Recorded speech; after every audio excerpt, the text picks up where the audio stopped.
Hello guys, आज हम करने वाले हैं आगे का part 2 resources utilization and development का पार्ट 2 है ये। अगर आपने मेरी पार्ट 1 नहीं देखी है तो इस चैनल पे विज़िट करके आप पार्ट 1 देख सकते हैं। Let's start.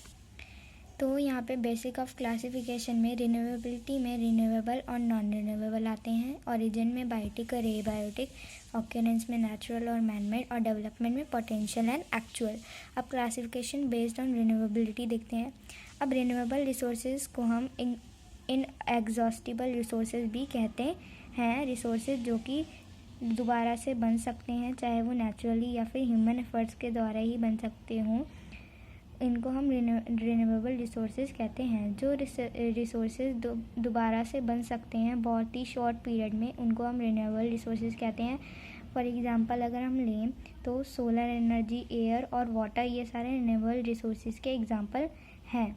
कुछ ऐसे रिन्यूएबल रिसोर्सेज जो कि हमेशा अवेलेबल होते हैं और एग्जॉस्ट नहीं होते हैं ह्यूमन एक्टिविटीज़ के द्वारा। फॉर एग्जांपल जैसे कि सोलर और विंड एनर्जी। तो इसकी क्वालिटी जो होती है इन रिसोर्सेज की, वो इम्प्रॉपर यूजेज की वजह से अफेक्ट हो सकती है, लेकिन एग्जॉस्ट नहीं हो सकती। अब हम नॉन रिन्यूएबल रिसोर्स देखते हैं। Resources which take millions of years to form और रिन्यू। रिसोर्सेज जो कि मिलियंस ऑफ ईयर्स दोबारा से बनने में यानी कि फॉर्म या रिन्यू होने में लेते हैं, इनको हम नॉन रिन्यूएबल रिसोर्सेज कहते हैं, और इनको हम एग्जॉस्टिबल रिसोर्सेज भी कहते हैं। तो दोनों नाम सेम है, आप कोई सा भी वर्ड यूज़ कर सकते हो, एग्जॉस्टिबल या नॉन रिन्यूएबल रिसोर्सेज में से कोई एक नाम आप यूज़ कर सकते हो। As a can not be renewed, और जैसे कि ये दोबारा नहीं बन सकते हैं।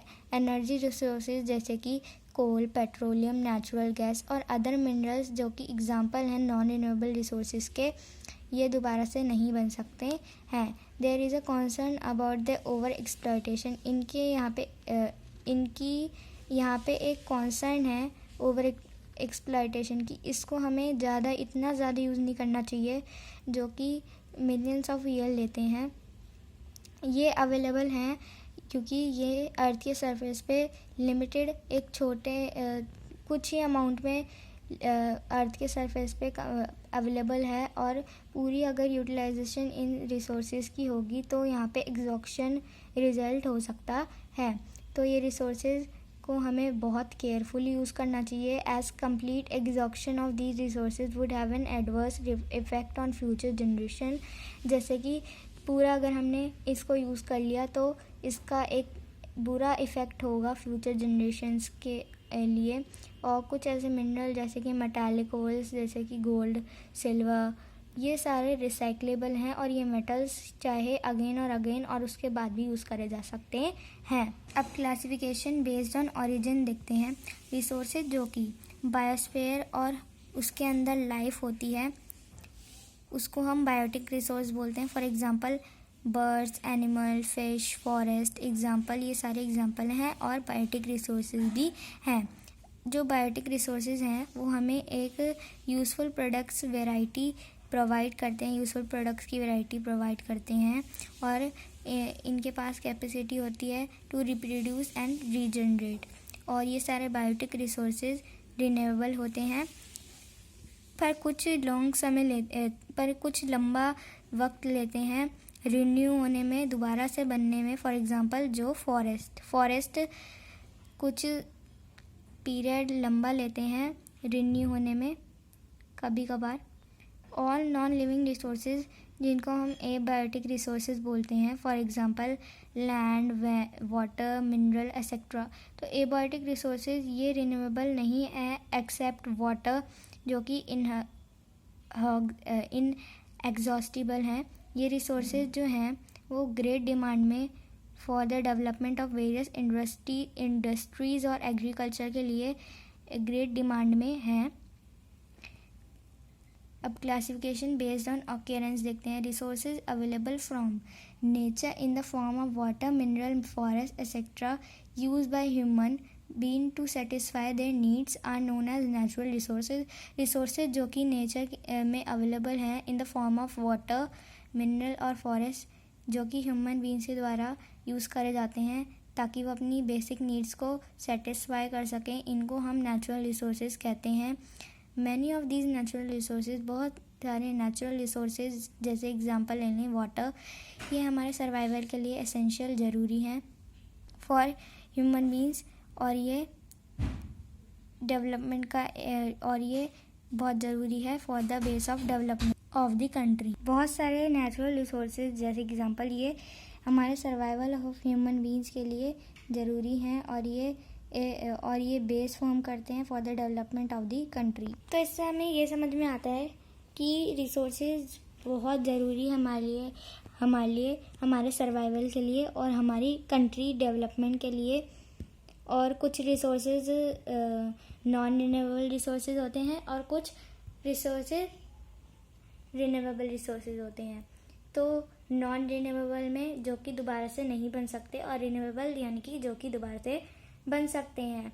नॉन रिन्यूएबल में बहुत सारे मिलियंस ऑफ ईयर लगते हैं, पर रिन्यूएबल में कुछ समय में ही बन जाता है। ठीक है।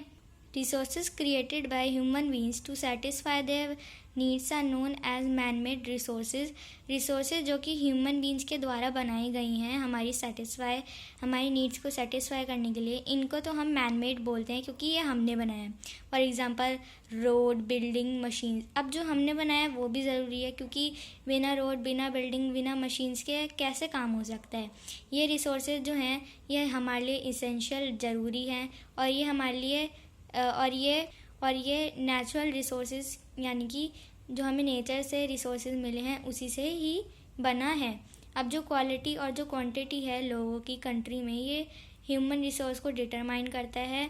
और हेल्दी और वेल एजुकेटेड पीपल जो हैं वो अपनी रिस्पेक्टिव सोसाइटीज़ को तो कंट्रीब्यूट करते हैं पॉजिटिव वेज में। और मैलनरिश्ड और इलिटरेट यानी कि अनपढ़ लोग और मैलनरिश्ड, अगर हम दूसरी साइड पे देखें तो ये इतना ज़्यादा दे नहीं पाते अपनी रिस्पेक्टिव सोसाइटीज़ को। Human Nations in spite of being rich in resources, human resources जो है वो बहुत ज़्यादा जापान में डेवलप्ड हैं। जैसे कि पीपल जो हैं वो बहुत ज़्यादा स्किल्ड और टेक्निकली एडवांस्ड डेवलप्ड भी हैं। पर अफ्रीकन नेशंस जो कि इंस्पाइट हैं रिच इन रिसोर्सेज, वो रिच हैं रिसोर्सेज में, उनके पास बहुत सारे रिसोर्सेज जो हैं वो बहुत ज़्यादा हैं पर वो बहुत ज़्यादा कम डेवलप्ड हैं और बहुत ज़्यादा वहाँ पे कई पीपल तो इलिटरेट हैं और अनस्किल्ड हैं। तो उनके पास कितने भी रिच रिसोर्सेज हो पर वो हैं तो इलिटरेट, उनको सही तरह से इस्तेमाल करना नहीं आएगा और वो इतना कंट्रीब्यूट अपनी रिस्पेक्टिव सोसाइटी या कंट्री को नहीं कर पाएंगे। Classification based on development of resources.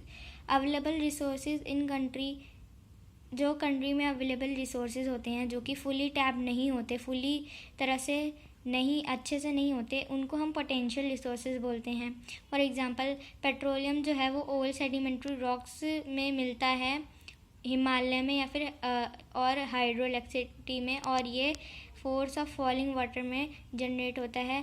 Potential resources जो जिसको डिटेल सर्वे की ज़रूरत है फॉर एस्टिमेटिंग द क्वांटिटी और क्वालिटी, जो एक प्रिलिमिनरी असेसमेंट होता है। यूएसए जियोलॉजिकल सर्वे ये सजेस्ट करता है कि जो आर्टिक सी बेड है वो 25% of world undiscovered oil contain करता है, जिसको कोई नहीं जानता, अनडिस्कवर्ड है, वर्ल्ड को नहीं पता, जिसके पास 25% ऑफ ऑयल है और नेचुरल गैस है। By one estimate 400 billion barrels of oil may lie beneath the Arctic sea bed. Arctic sea bed के पास 400 बिलियन बैरल्स ऑयल के लाए यानी कि हैं। जो एक्चुअल रिसोर्सेज हैं कंट्री के वो हैं जो कि थॉरली सर्वे और क्वांटिटी से करा जाता है और असरटेन करा जाता है। जो एक्सप्लोरेशन और डेवलपमेंट है यूटिलाइजेशन की एक्चुअल रिसोर्स की, वो टेक्नोलॉजी और अवेलेबल पे डिपेंड करता है। फॉर एग्जांपल सऊदी अरेबिया के पास 25.9% ऑफ वर्ल्ड ऑयल रिजर्व्स यानी कि 25.9% सऊदी अरेबिया के पास ऑयल रिजर्व है वो रखता है, उसके पास है oil. Sustainable development and conservation. Sustainable development मतलब डेवलपमेंट जो कि किसी भी चीज़ को डैमेज करे, इन्वायरमेंट की किसी भी चीज़ को डैमेज किए बगैर टेक प्लेस और ये नीड्स को और ये नीड को it meets the needs of present without compromising a need of future generation. Therefore जो resources हैं उनको judiciously यूज़ करना चाहिए. सो उसके बाद हमारे प्रेजेंट रिक्वायरमेंट्स को भी फुलफिल किया जाए. ये they are also conserved for future generation. इनको फ्यूचर जनरेशन के लिए भी बचाना चाहिए. Most of our resources are limited. कुछ हमारे रिसोर्सेज जो हैं वो लिमिटेड है सप्लाई में, तो इनका इतना ज़्यादा ओवर यूज़ नहीं करना चाहिए क्योंकि ये बहुत वैल्यूएबल रिसोर्सेज है जो कि हमारी डिग्रेडेशन और डिटोरेशन की क्वालिटी है. In lead to the deterioration and degradation in quality. For example soil, land and water resources हमारे लिए बहुत ज़रूरी हैं. For example use in renewable resources judiciously. हमें सारे रिन्यूएबल रिसोर्सेज ज्यूडियसली यूज़ करने चाहिए, बहुत संभाल के, और इनकी डिप्लेजेशन नेचुरल रिसोर्सेज की मिनिमाइज कम करनी चाहिए और इनकी वेरिएड स्पीसीज़ को कंजर्व करना चाहिए. गाइस, आई होप आपको ये वीडियो अच्छी लगी हो. अब नेक्स्ट पार्ट में हम इसका थोड़ा बचा हुआ पार्ट करेंगे और इसकी बैक एक्सरसाइज करेंगे. तो प्लीज़ वीडियो को लाइक कीजिए, सब्सक्राइब कीजिए एंड कमेंट करिए और अपने फ्रेंड्स के साथ शेयर कीजिए. Thank you. Bye bye.